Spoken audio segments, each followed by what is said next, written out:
तालुक्यातील बेनवडी गावाच्या शिवारात कत्तलीच्या उद्देशाने गोवंश जनावरांची अवैधरित्या वाहतूक करणाऱ्या आयशर टेम्पोवर कर्जत पोलिसांनी धाड टाकली। या कारवाईत पोलिसांनी 16,40,000 रुपये किमतीचा मुद्देमाल जप्त केला असून तिघांविरुद्ध गुन्हा दाखल करण्यात आला आहे। ही कारवाई 12 फेब्रुवारी रोजी पहाटेच्या सुमारास करण्यात आली।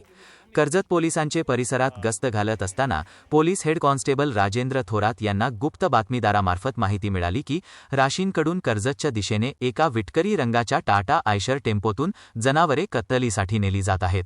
या माहितीच्या आधारे पोलिसांनी बेनवडी शिवारातील नाना नानी मळ्यासमोर सापळा लावला। संशयास्पद टेम्पो MH1990 येताच पोलिसांनी तो थांबवून चालकाची चौकशी केली।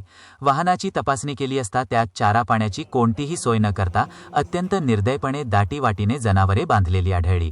या कारवाईत पोलिसांनी एकूण 4,40,000 रुपये किमतीची 22 गोवंश जनावरे आणि 12 लाख रुपये किमतीचा टेम्पो असा एकूण 16,40,000 रुपयांचा मुद्देमाल जप्त केला।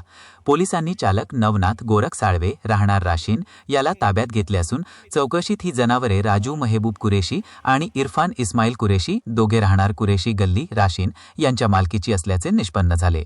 पोलीस कॉन्स्टेबल मनोज मुरकुटे यांच्या फिर्यादीवरून कर्जत पोलीस ठाण्यात तिघांविरुद्ध विविध कलमान्वये गुन्हा दाखल करण्यात आला। पोलीस निरीक्षक सोपान शिरसाट यांच्या आदेशाने राजेंद्र थोरात, दीपक कोल्हे, अर्जुन पोकळे, लक्ष्मण ढवळे, मनोज मुरकुटे, संजय सानप यांच्या पथकाने ही कारवाई केली।